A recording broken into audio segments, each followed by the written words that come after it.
could only get one wish. I wish Nikki Freeman loved me more than anyone in the entire world.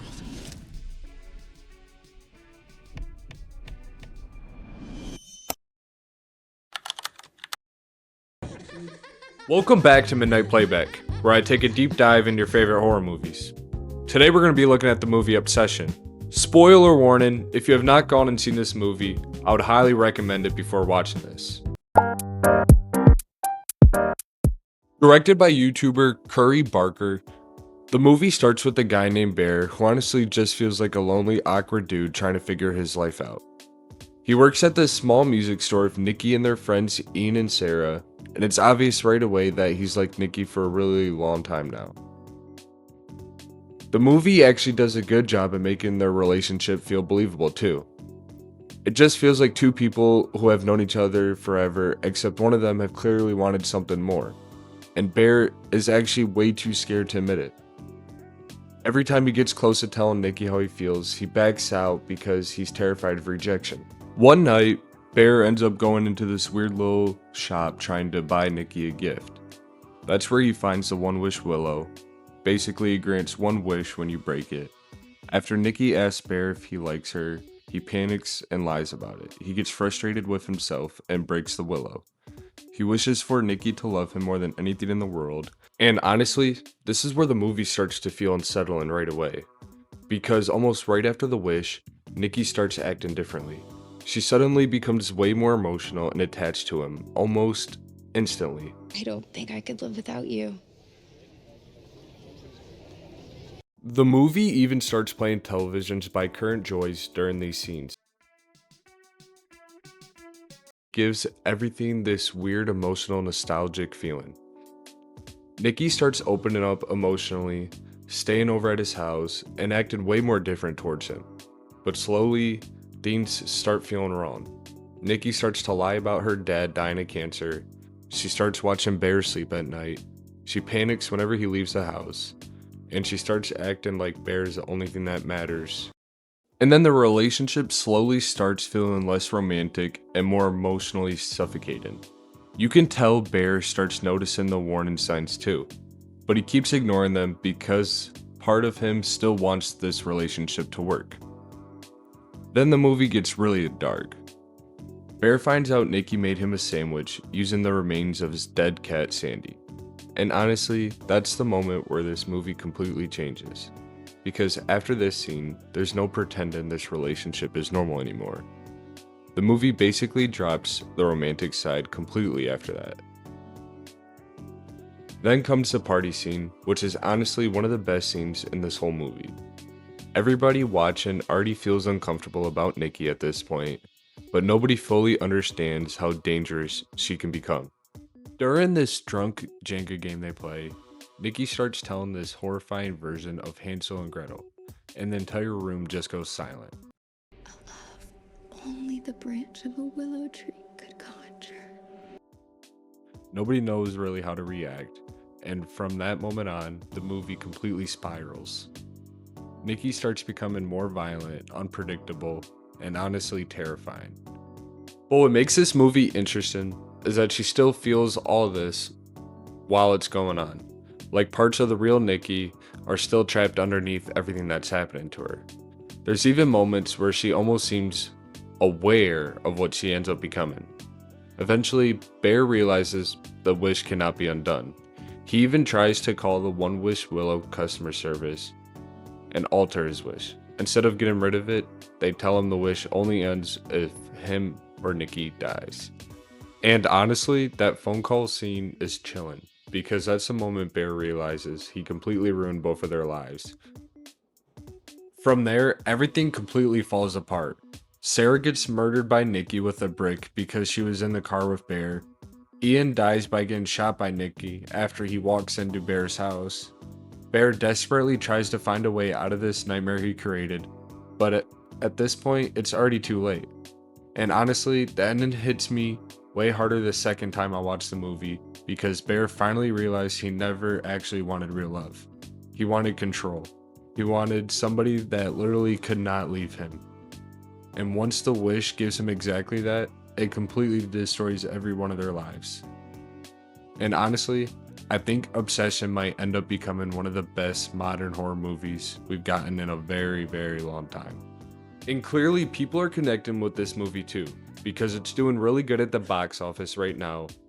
It scored the highest score on Rotten Tomatoes so far this year at 95%, and last time I checked, it already made over $33.2 million worldwide, which is honestly insane for how small this movie was, and it only cost them $750,000 to $1 million to make.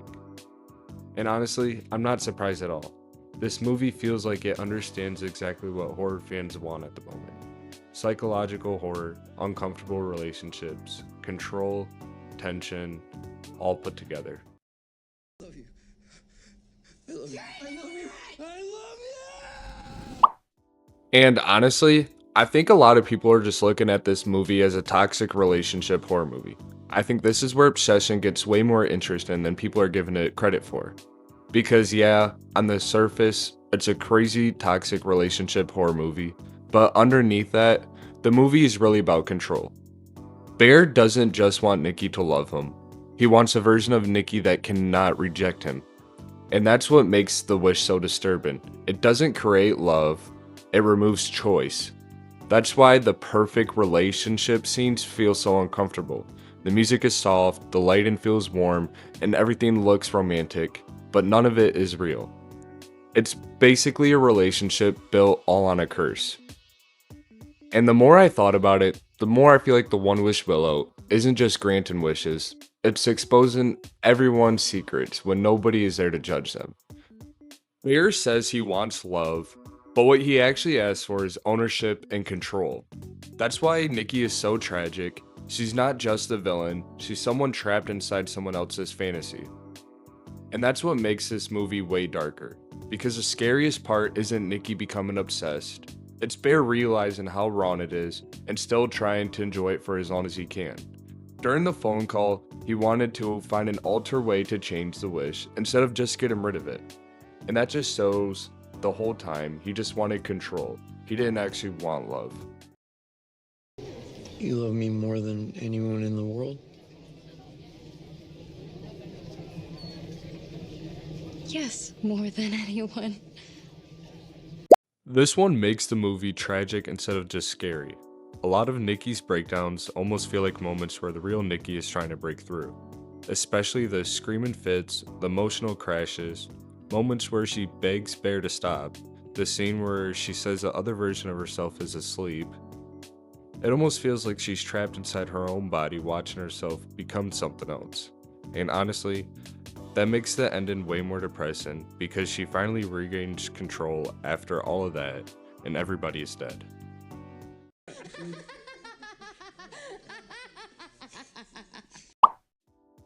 And honestly, Indy carries this role. Like seriously, she carries some of the most uncomfortable scenes in this whole movie because Nikki constantly switches between emotional, manipulated, terrified, and completely unstable.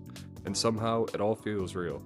That's hard to pull off in horror movies like this because performances like this can become goofy really fast. But she actually makes Nikki feel emotionally real, even when the movie gets insane. And honestly, I think a huge reason for that is because she said in interviews that she watched her a lot of times preparing for this role. I don't understand. I thought you liked me. I do like you. I love you. I love you. I love you. I love you. And honestly, you can really feel that inspiration throughout the whole movie, especially during scenes where she's emotionally breaking down because Nikki feels terrifying but also weirdly tragic at the same time. You can tell there's still real emotion underneath all the chaos that's going on, especially during the scenes where she's crashing out emotionally or begging Bear to help her. It feels like some over-the-top horror villain and more like somebody mentally falling apart in real time, especially during the party scene. The whole scene is uncomfortable because you generally don't know what version of Nikki you're about to get.